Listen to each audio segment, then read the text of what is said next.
Hello from Southern Ontario, February 16th. There's a lot going on in Canada right now. You see what's going on with the class action lawsuits or lawsuit, I should say, in Alberta, the bill they're trying to pass in Quebec. And hey, what's going on in Europe? 14 out of 27 EU member countries. Farmers.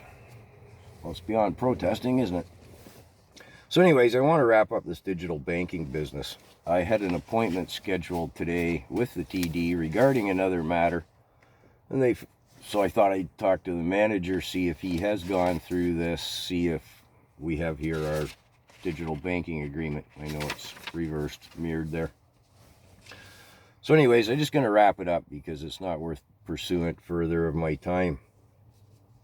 From the current 16-page digital banking agreement, what do you need to do if you no longer want to use digital banking? You may stop using digital banking at any time. You can uninstall the TD apps at any time. It's kind of your key line right there. In part, I'm not going to pursue this any further because the contracts will be the same in intent as the banks are under federal regulation.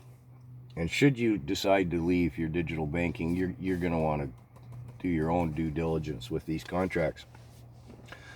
Point is, page 2 of 28 in the original document, or the original agreement, I should say, digital agreement, it did clearly state, although you had to chew your way through the banking legalese a little bit, that as I've said before, your debit card becomes a useless piece of plastic.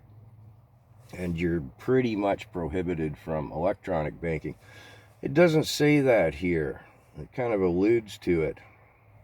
Skipping down a little bit, some services may continue even if you stop using digital banking. For example, if you have set up any scheduled payments, we will continue to make them unless you tell us not to.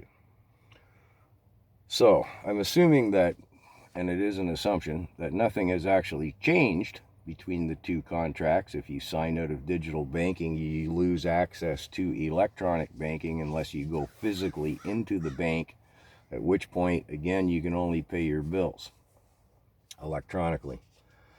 I'm making that assumption because it does not clearly state here anything. If you want to end your access to digital banking, you need to notify us. We don't charge any cost or penalties to end access to digital banking. So I'm going to let that subject matter go. I'm not going to spend any more time on it. Probably there's like only about 3 people who'd care if I did anyways. And again, in summation, I'm just going to say, if you have assets with your banking institution, I would suggest you take a really good look at your contract. It might give you some food for thought, some pause for consideration, but I'm done with the subject matter.